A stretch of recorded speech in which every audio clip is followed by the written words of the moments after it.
En tich ang'wen mogik nyakoro mgajwang' madweno mar 9 tarik 28 arwakini machiegni chenro ni mar Migago waikoni mathoth koya gwenge wa inyamago mabende reporters magwantiere nyakoro mgajwang' mar nyiso mago matimore kor gwenge counties opogore opogore kabende koro piny Kenya ikore ne koth maduong' mar El Nino makori geno ni biro chwe pacho ka bende wamenyo ni mago matimore mag siasa gi somo mana chenro ni mar Migago to mokwongo kaka pile magi thondweche. Bad migao makoro chal mar kor lwasi olando senyruok lo oula mapek kod mil pole gwenge bura mapachuka kaluwore gi kod El Nino migeno e Thurka. Piny owacho lando keto menda mar kedo kod midhiero mar kod El Nino. Tunajaribu kuegemea mambo ya community policing, community engagement juu wenyeji ndio pata tabu.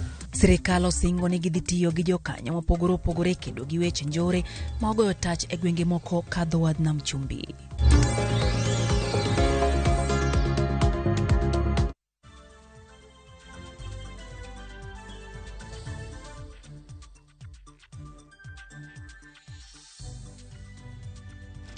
Machiegni nyakoro mgajwang' chenro ni mar Migago be thuolo mar miyo pachi e lai marote machuo kari adek au cheno no kabende wantiere live e Facebook, YouTube duto arwake pachi chenro ni machiegni nyinga Lydia Okeyo.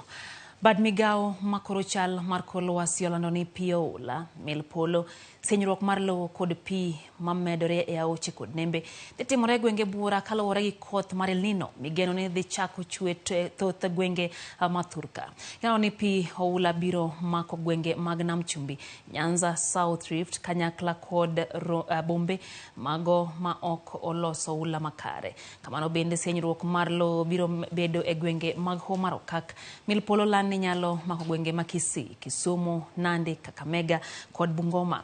Jopiny bende onyiso beda kicha ne aoche kod nembe mamuomo ka gwenge ma otuo bende nyalo bedo kod det bonyo. Gimeno ni kodhno biro budho kuom kinde mar dweche 2 nyaka 3.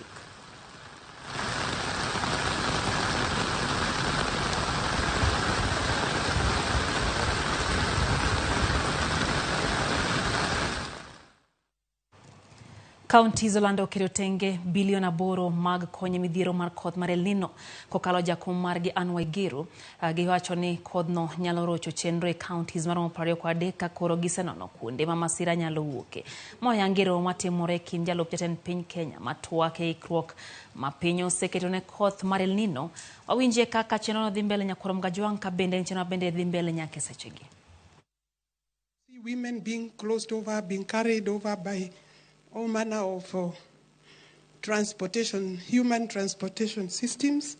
Those kind of things will be seen. And I don't want to mention the budget case here, but it is similar to most of the proposals I've had. It's quite huge. So I want to say that the implementing agencies at both the national level can consider my ministry is prepared.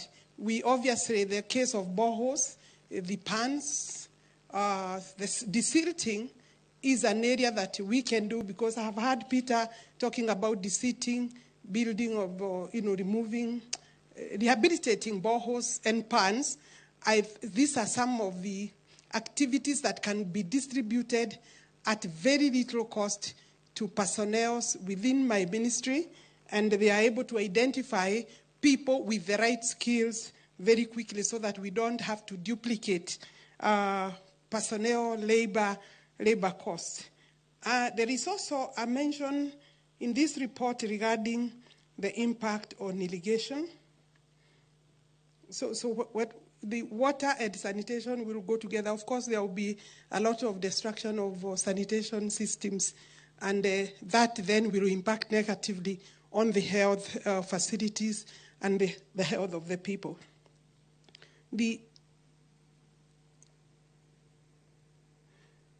landslide areas, I think that's what I will mention. There is a lot other, but the landslide is likely to happen in areas that have been identified already, and it's good to just say that the mudslides and landslides could be experienced in the highlands of Central and Rift Valley counties, the prone areas like in Mount Kenya region, the Elgon, the Nandi escarpment, Gucha, Kericho, Chergani Hills, Tugen, Nyambene Hills, and I think there is also Muranga and Taita Hills. These have been hit before, and sometimes the landslides can be very devastating, requiring, of course, human resettlement, removal maybe early, so that we don't have to lose lives, and that normally is well coordinated with the inclusion of the administration, that is the sub-county administration.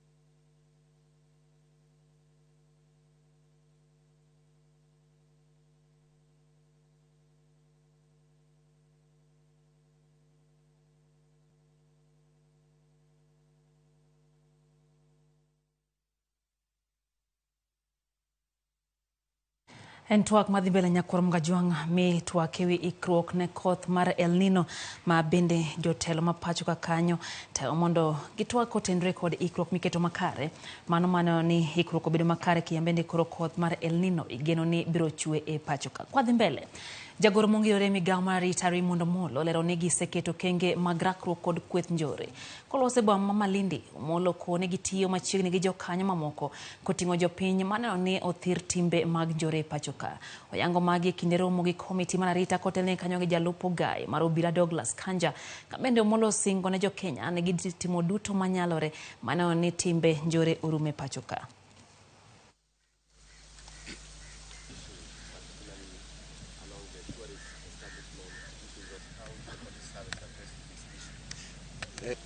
I want to encourage the communities in this area to continue working with the police so that issues on matter security, issues affecting them on matter security are taken care of by these commanders who are here.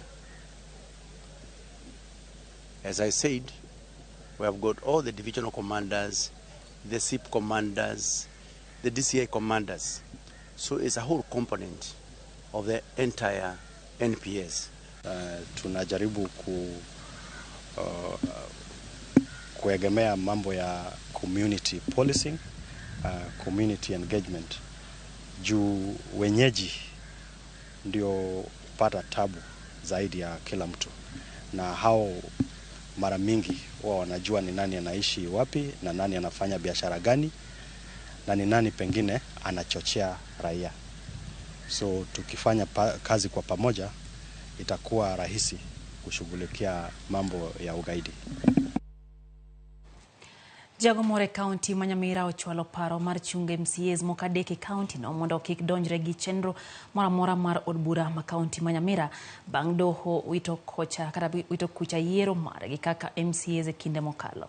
Jago no mong'ere kaka Kefa Mwenga wacho ni MCAs adekgo magin MCA Manyan Siongo Dennis Kebaso, MCA Mogwel Dickson Machungo mar ODM kod Dolphin Nyang'ara madon bura mar Jubilee nosewito oko yiero maggi e doho kendo kuwinjo nywandgi e twak masani dhi mbele od bura ma county Manyamira mano mathicho oko governor ma county no Emos Nyaribo. MCAs adekgo kata kamano osebedo kadhi mbele gi chenro mag od bura kagiwacho ni duol matayo yiero IBC pok ogolo gi tich. Pia wakashindwa katika High Court. Leo nimewasilisha petition ambayo inasema kwamba hao MCAs watatu waweze kuondolewa katika assembly kwa sababu there are no stay orders ambazo zimekuja pale assembly ambazo zinasema waendelee kwa assembly. Kwa hivyo ile process ya kukusanya sahihi na ile process ya kupresent motion pale bungeni ni null and void, kwa sababu hao MCS watatu wameweka sahihi zao na hawastahili kutransact business yoyote katika county assembly yetu. Kwa dhimbele nyakura mgajuang penyo wacho chano ketumbui mar wifi e chirni madiro malufu prario kuda beach e koro gwenge mapacho ka mondo chwal uso e yor mbui. Mawacho gijaten Migago mochung'ne tudruok e pacho ka Eliud Owalo. Mawacho ni chenro no biro chiwo thuolo makare ne johala mondo us mwandu gi mbui ma onge ng'ikruok mora mora. Nawacho magero moma tudruok motesin International Day for Universal Access to Information mano bagi county no Makirinyaga. Owalo medo ne pinyo wacho bende oseyango chenro matiego weche mag tudruok mabiro konyogi e yudo tije mag mbui kind rawere. In our hypothesis, believe that we should be able to create about 1 million jobs in the digital space for our youth. This year, as we mark the Access to Information Day, let us do so behind the profound understanding of the role the online space plays in ensuring that access to information is not just a notion, but a living reality for all of us. We are establishing and operationalizing digital hubs to facilitate access to digital literacy amongst our youth. As government, in a proactive manner, we are also leveraging on that space to connect our youth to digital jobs as means of facilitating meaningful and inclusive connectivity.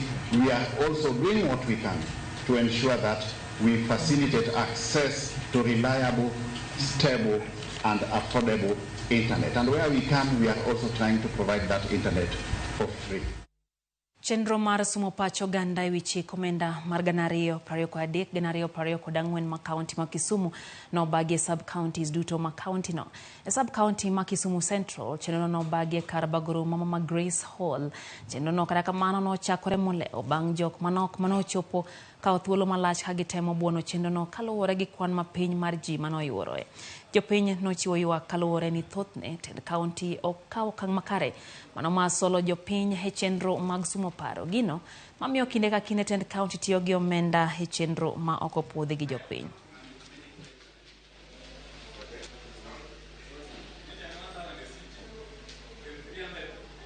Mobilization is very key in all these things. Because sometimes you see I might be here, but I doesn't have the right information right from the ground. But if we do thorough mobilization, then it will be right. I would say that I come from railways world. Maybe I was mobilized, but other words as he has just mentioned. Another thing now, being that from 9 to 12, going on this type of luminous book, even if you are a professor, this is a joke, from which university, you cannot go all through this unless you started from the world or from the village, just going with them up to where we are. County Assembly is only following her. No, why do you abuse? You don't give mankind. They give money because of money. Yes. One car said the media, one day the room review. Putting are not the room review. That's what they're going to do. Take it. They do view in the spirit of the one. Don't want to protect. Mommy, Big man, those are easy member through the county executive. Give us the views on what you are saying. In fact, move me on and what do we do to discuss?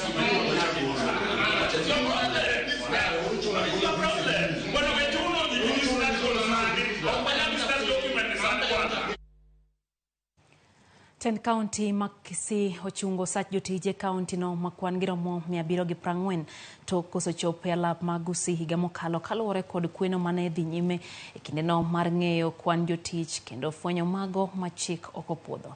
Jafwambo mara Chris Otieno lero no mathoth kaluwore kod report no mamedo kela chiedh nade e county no makisi. Tarik 15 dwe mar 11 higa mokalo, gavana ma county ma Kisii Simba Arati toka otelo mar county no ne oluongo jotije duto ma county no kuom ndalo adek e alap magusi e yango kwan mar jotije ma county ma Kisii. Dweche buora tok kweno no, jagoro maduong' ma kaunti ma Kisii ondiko barua ne apis ma otelo ne jotich Human Resource mondo ochung chiwo osara ne jotije 740. E oboke mar Ramogi TV oyango, jotijego wachore ni ne ok ochopo e alap mag Gusii mondo kwan gi ayanga kendo moko ne ok okwayo kata rusa mondo ng'e nonro margi. E baruano, jotije 397 mawuok e migawo mar thieth ok bi yudo sachgi chakre dwe mar 10. Jotije 78 wuok e migawo mar somo, jotije 55 wuok e migawo mar pur, jotije 58 wuok e migawo matayo chenro mag county kata administration, ka jotije 10 wuok e kuku mar tend county kata executive. Baruano sani okelo ywaruok maduong' e kind tend governor Arati kaachiel kod senator ma county no, Richard Onyonka. Onyonka e barua mane oro ne ute fwambo wacho ni jotijego 740 oroch ratichgi mag tich kendo kaka jotelo ma Kisii gibiro timo kar maginyalo mar neno ni jogo ma omi barua machungo chudo margi oyudo ratichgi. Magi timore e kinde matend Arati oramo ni obiro kedo kod mibadhi kod jotije nyawawa e kaunti no mondo jopiny oyangi kaka pesa gi tiyo e yore mag dongruok. Arati ochano bago twak mar kaunti ma Kisii tarik 3 dwe mabiro, kama obiro keto ayanga moko kuom gik ma osetimo kendo mago mochano timo ne jopiny. Crispin Otieno, Ramogi TV, Kisii. Koro mgajuangen kanyo dakika moko 20 gang'wen bang' sa 7 mar odiochieng' chenro en Migago adhi mbele gi weche manyien na nyisi kacha ni wanyalo go kodi mbaka. Benta Charles kantie Karen wacho kanyo ni openjo ni pesa moseket mar konyo joma El Nino dhi ketho kare gini. Idwa konygi ka El Nino pok ochakore koso girit mondo ginegi wang'gi eka gikonygi. Mano penjo ama bende Benta Charles penjo kacha kotendre gi koth mar El Nino. Neno bende Snopio Pusore mano MC wacho ni omboga kanyaluo Ramogi TV chope yo makare. Pauline Damarisani ni kacha in bende wacho ni gimamori ni oganda duto ywak kara jogo mane oko goyo kura kanyakla jogo mane ogoyo giduti wacho ni jite kale matek en dwaro mar jopiny mondo duok ngima piny kotendo gi singo mane piny Kenya kara tend piny Kenya ochiwo. Christina Bokan tiere na mchumbi wacho ni en bende osechekine sechegi bende aneno kanyo ote mar Yari wacho ni en bende entiere kodwa chendo moja mentudi kodwa kayo machuoke chendo ni mar Migago wantiere live Facebook kachi nyalo miwa pachi waduogo gi mathoth bang' yoni medkete mana ka Ramogi TV.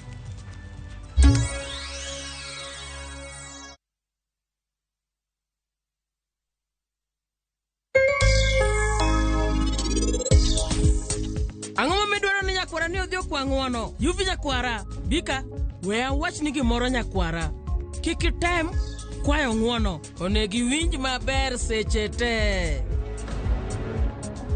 For KPLC tokens, bila charges, only on Airtel Money. Dial *334#. Select Lipa na Airtel Pay Bill, then select KPLC.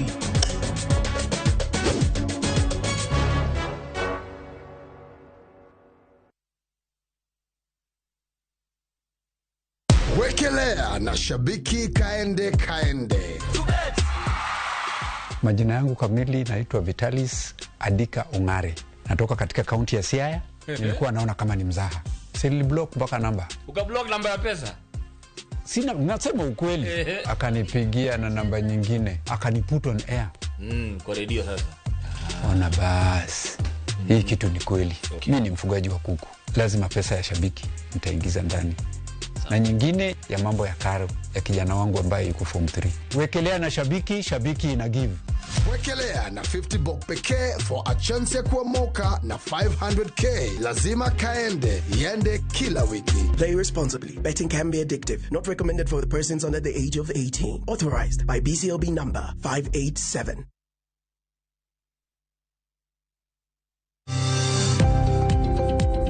Ohala gi mwando wakelo ni jolony e weche ohala. It is important mondo wan kaka joluo wabed gi dongruok. Wafwenyo ni adiera matut mag timo ohala. Tijni kidwa time en mana mashin mar luoko to gi kuminya yude pi.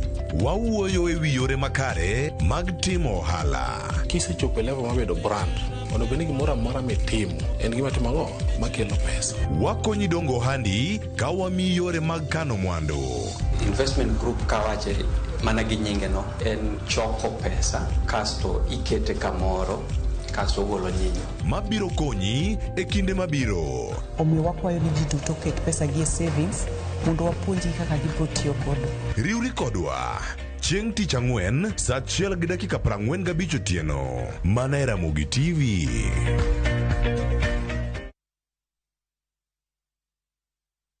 Ngori kukupata ni kitu ya kawaida. Ikija utajitoa vipi? Hapa Zenka hatukujudge, tunakujenga ujisort. Ingia Google Play Store, download Zenka na uregister to sort ngori zako.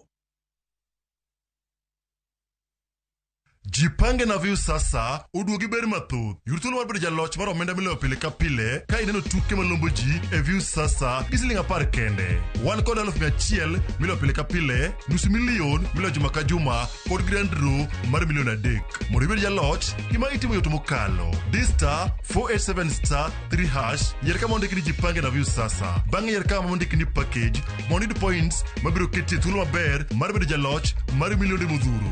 Jipange ushindi na view sasa. Jipange na view sasa biro na ywa tol kokal namba mar 070966700. Weche kod chike mantie nyaka to luw.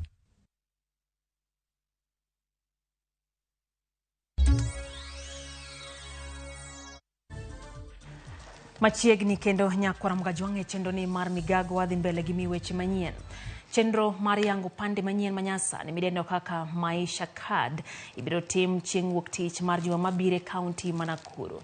Migago mochung' ne ndiko oganda chano yango pande mabende ibiro tigo de chopo chenro kara choko nonro te mag jo Kenya e yor lony manyasani e romo manoyo jodito mopogore opogore. Jagoro e bwo Migago mochung' ne ndiko oganda Julius Bitok wacho ni chenro mar ndiko oganda ibitime kidieny ka kidieny ma ok galamoro. Bitok wacho ni ok bichuno oganda mondo mi ondikre kata kamano lose wi ber ma oganda biro yudo ka gindikore ne opande no manyasani. We have a solution for this country. We have a solution that we believe is going to transform this nation. The government has been trying this. It has tried 4 attempts. It has not succeeded. Why? Because of exclusivity. But we say this time around we want to get it right by ensuring that every person who has a different idea, who has an opinion, we give them a chance. We listen to them. Wadhi kaunti ma Homa Bay nyakona mgajwang' e kinde ni ma jopuonjre mag jo klas 10 kod 2 gi klas 8 timo ikruok margi ne piny madongo mahiga ne jogo mantiere chenro mar somo mar jo madongo kata adult education e kaunti ma Homa Bay bende sani timo ikruok margi ne penj makamago.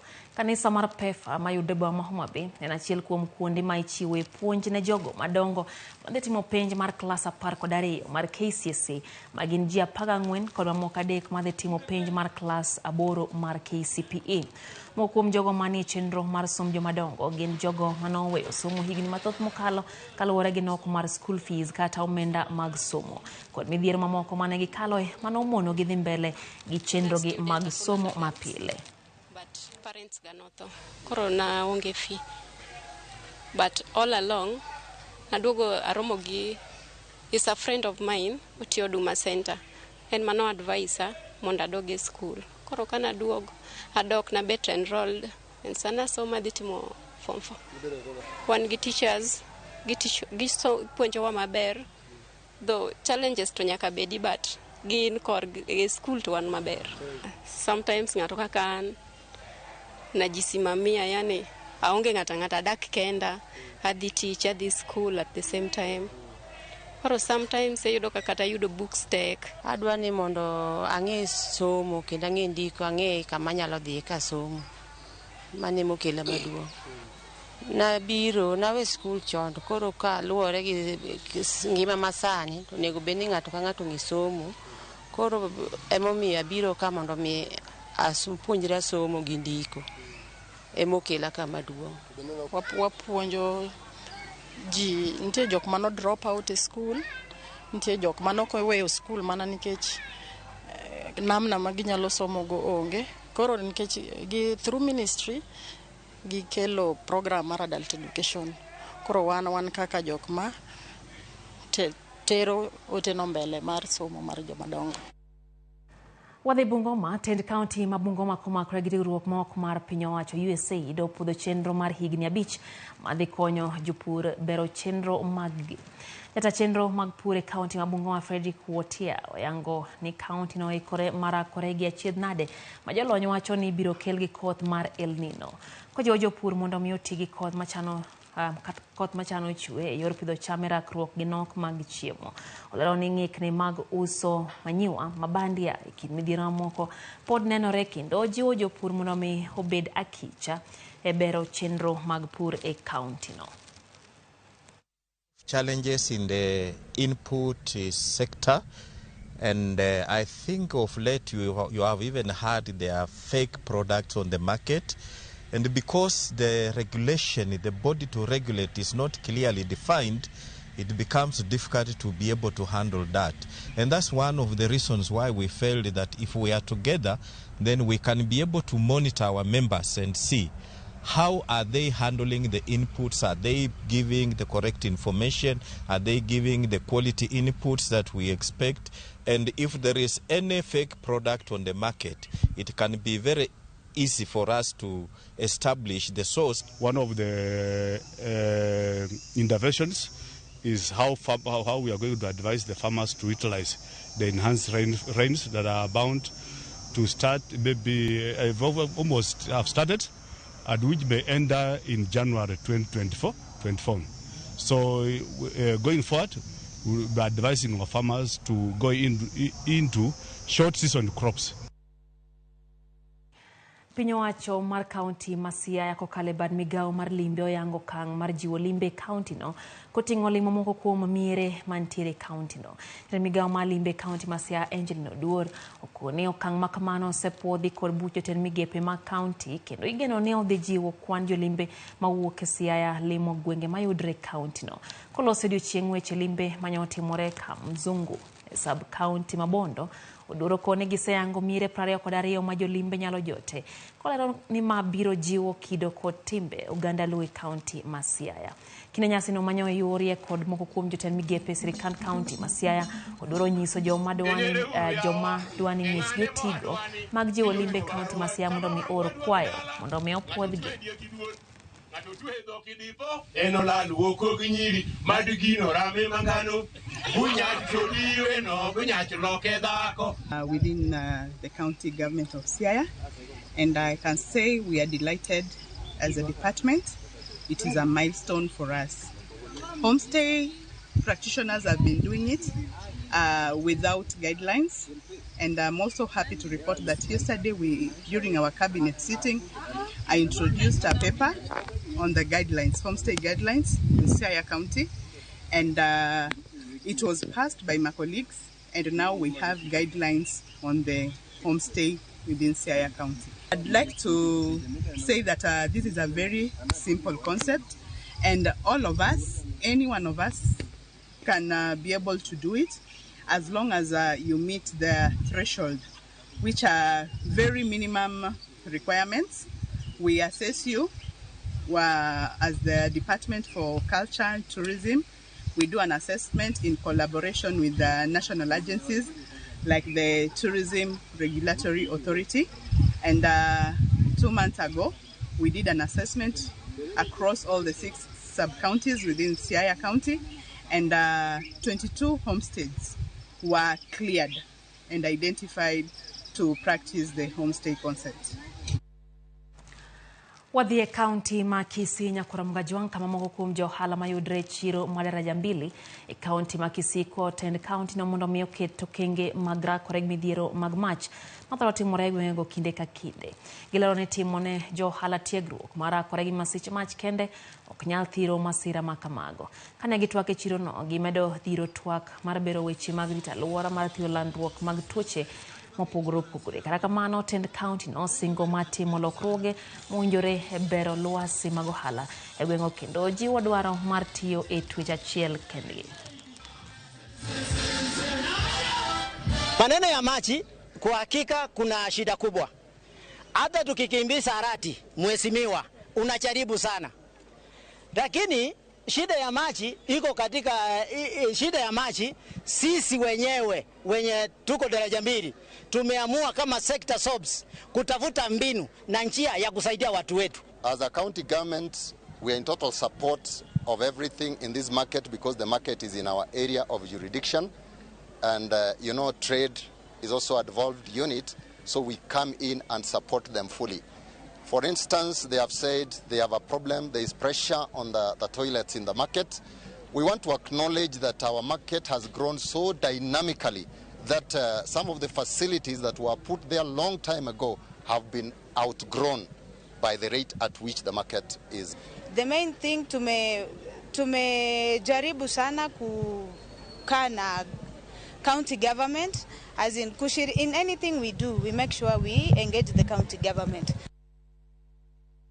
Jatend Migago mar tuke Babu na Mwamba igeno mola ipacho koya e piny Egypt kamano land piny Kenya ne oyier kaka achiel kuom pinje mibiro tae tuke mag AFCON 2027.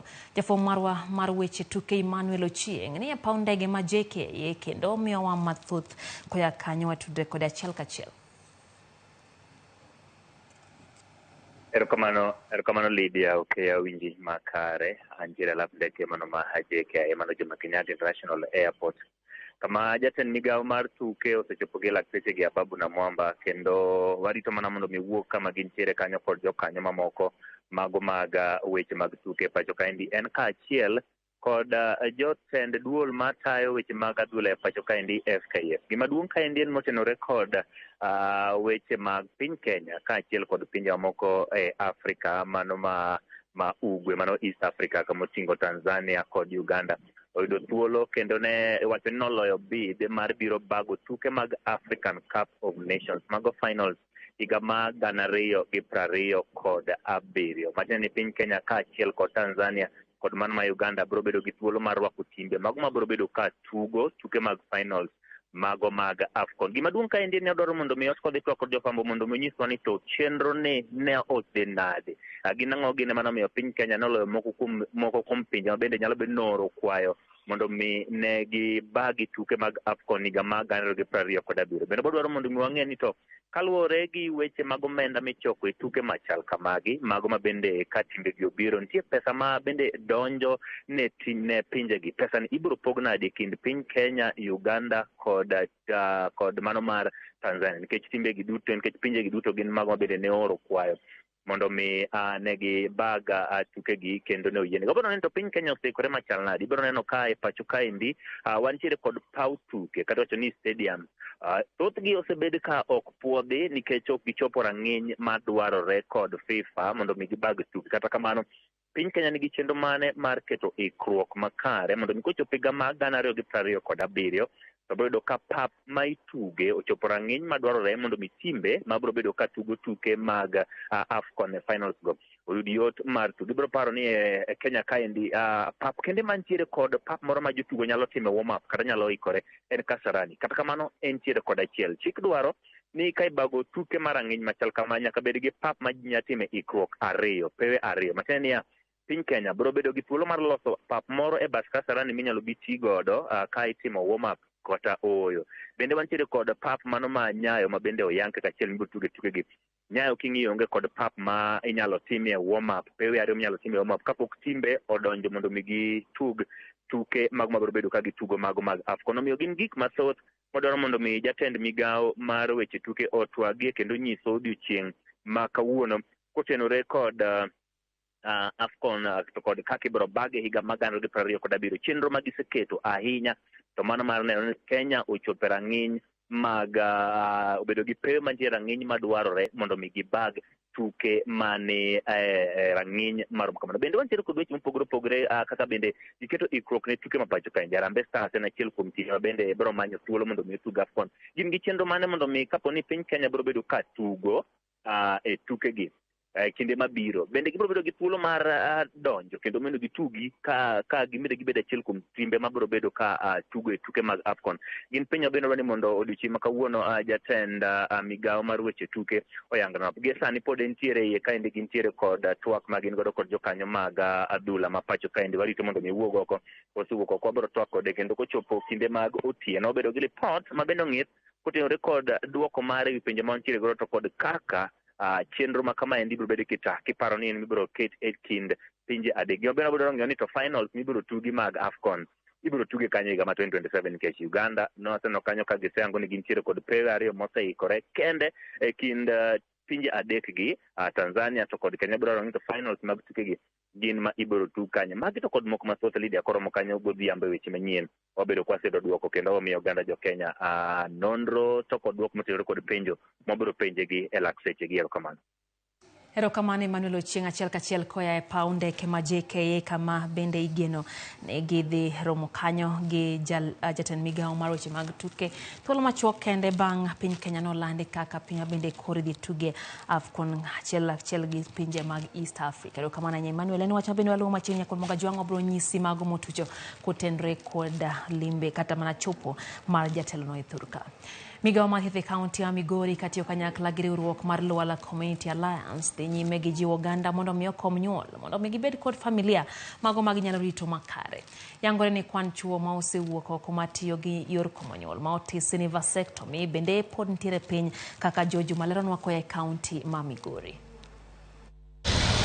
Kata bed ni kwan joma chuo makomo nyuol katiyo kod yono mar vasectomy ma en mano ma odundu mar nyodo mar ng'ama dichuo ing'ado oko ni piny e atamalo 0.01 kwan joma chuo bende koro tiyo kod yoni mar komo nyuol koro chako dhi malo kalure kod lipot ma ogol kod migawo mathieth e kaunti ma Migori. Chenro mar vasectomy ma ipenjani ayudo ka sani koro chuo oyie kode nikech ei kaunti wa kaendi sani koro wan gi chuo ariyo timo vasectomy itimo nono. E kinde limbe mar osiptalno mar Dede e sub-county ma Wendo ne wayudo achiel kuom joma chuo mane okawo chendoni mar komo nyuol. Migawo mathieth e kaunti ma Migori ka otenore kod joma chuo ma osekawo chendoni mar komo nyuol mar vasectomy osewuok oko mar medo lando injili mar komo nyuol. Nikech en ngima masani kendo yot kendo na yudo ka en gima onge rem moro amora bang' ndalo adek in sawa kendo inyalo bedo ka ngima move out sawa. Kech kasa ma pok otimo vasectomy twakone niya ma en yor pango nyuol ma kisetimo ok ichak iduogi inyal nyuol kendo. Koro ng'ama oseikore ni an ok adwa nyathi moro amora maseyudo gi oroma namba ni oroma mano e dichuo ma koro nyalo biro kendo itimone vasectomy. Luala Alliance gin kaka partners wa gin gimiyowa support. Nitie support mang'eny ma bende gitimonwa. Samoro gikelonwa daktache kaka sani gin ema koro gi support nwa kata mana daktache mobiro yeng'o kaendi. Daniel Otieno Guda men jadagwego mag Raywer e sub-county no ma Wendo en achiel kuom joma chuo ma osekawo chendoni mar komo nyuol mar vasectomy.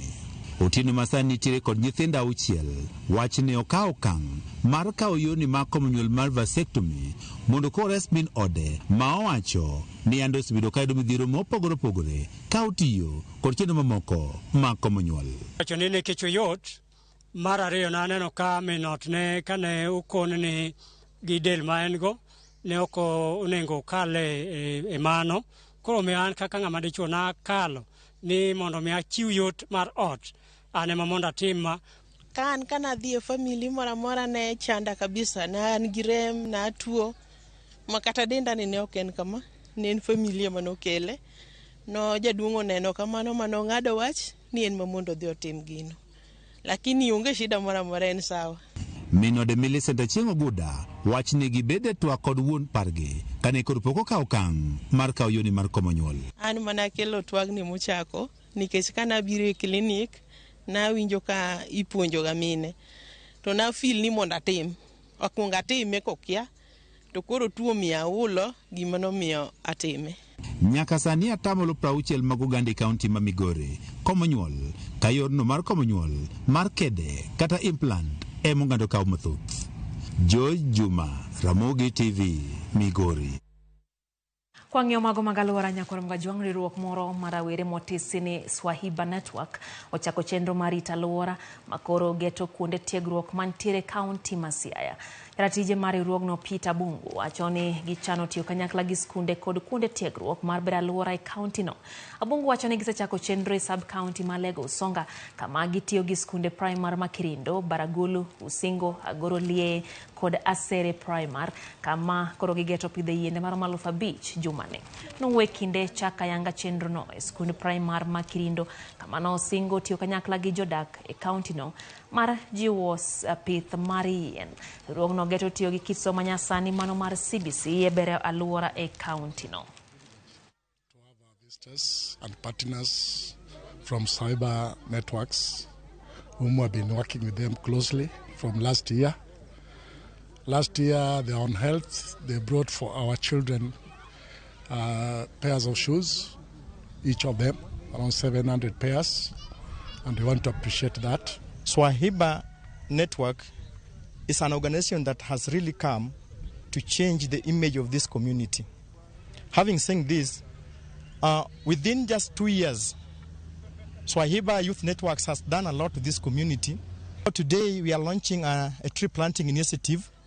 This is an initiative that is very important, as you may be aware that creating a cleaner, greener environment is one way that we can protect or we can prevent diseases caused by germs as a result of poor human waste management. Today we are in Kirindo Primary School in Siaya County, and we are working with grade 4 and 5 to educate them, but also to help them understand that it is our collective role as a community to take care of the environment by planting trees, by taking care of those trees and having conversations that cause us to think and change our behaviors towards environmental conservation. E mago mag thieth nyakorom gajuang jolony mag tuo nyarogno koni kwan jotuo ma kamago osebedo ka medre pacho ka sani gikoni dhano mahao 5 milion nitiere kod tuoche motenore gi wach nyarogno. Midhiero maduong' ma gikoni kwako jotuo ma kamano e wach nengo thieth mong'awre malich mokalo, kendo achiel kuom gigo ma gitwaki en rango kaka piny owacho nyalo jolo jotuo ma kamago. Jolony go Migago Mombasa koni gi sani jotuo mahao 20,000 pacho ka onego bed ni yudo thieth mano maluoko remo midendo ni dialysis kata timone bero mondo mi olok negi nyarogno. Before the mandate by the former president to mandate the NHIF to pay for all dialysis sessions, it was very difficult for an ordinary Kenyan to afford this integral service and life-saving service called dialysis. But now we are able to accord this service to majority of our patients. Currently we have more than 6,000 patients who are on dialysis. But my plea to the government is we now need to see what our exit plan for the dialysis patients are. And the exit plan normally is kidney transplantation. But if you look at it, paying 76,000 per month versus 40,000 a month is of course more easier for the NHIF to pay 40,000 for the medications. But unfortunately the medications are not covered by the NHIF post-kidney transplant. So my humble appeal to the government and to the NHIF is please avail these drugs under the NHIF cover. E kaunti ma Kiambu bila makiambu makachich moro mitudo gi kuo jamni e kaunti no ma Kiambu. Mende negireso dhoka dek mane itero yang e gwenge ma Dagoretti. Jalop komanda mar obila ma Kikuyu Evans Mose oyango ni dhok magiyudo no kwal kuom japur moro e gwenge ma Kikuyu. Jodak yuago kuom medre ka giwacho ni chalo ka gima gitiyo kanyakla gi kuonde yango jamni.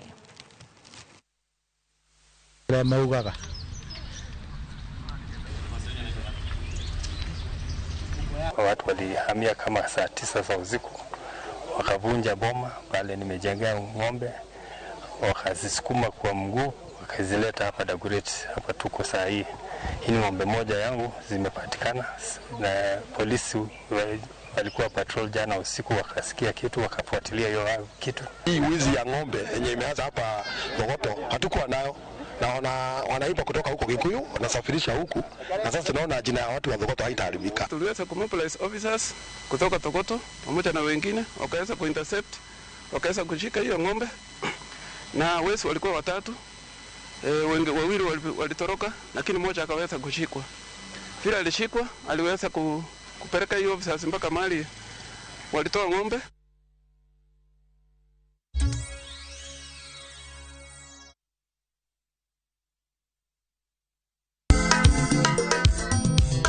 Ma echenro makeloni danji malie. Gik od belo bai. Wakeloni be. Angomiri. Aliye juu. Fuata. Ma echenro makeloni duond ya wuoto nagi. Apuro puoth ngima, apuro puoth poetry bende apidho kodhi. Duond mine. Mine nyalo. Kod ohala. Ng'at mochako ohala nikech ng'ane nochako. Gino gidhi. Mbak ndalo. Wuoyo goganda mar onagi. Kajiwo kik gibedi gi luoro. Kod Stella Brenda, Lynn Ramogi. Kod DJ Kolo. Wuok tich nyaka tich abich, saa 8 odiechieng' nyaka saa 10 odhiambo. Mane Ramogi TV.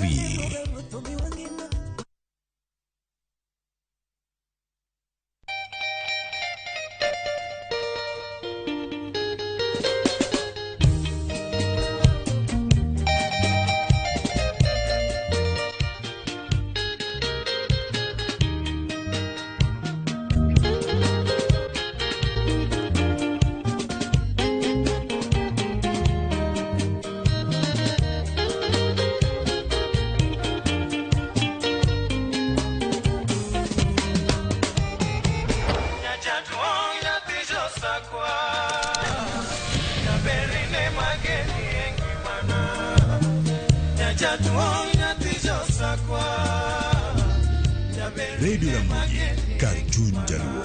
Radio Ramogi.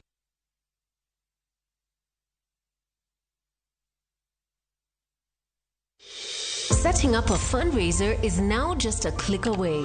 Visit www.saidika.co.ke and start your fundraising journey today. Medical emergencies, funerals, weddings, supporting your church, school, or corporate needs, Saidika makes fundraising much easier. Once you visit www.saidika.co.ke, select Start a Fundraiser and watch your cause come to life.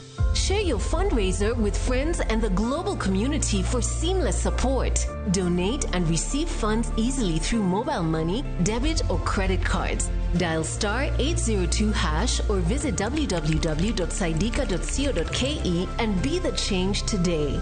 Saidika, connecting hearts, changing lives. Together, we make a difference.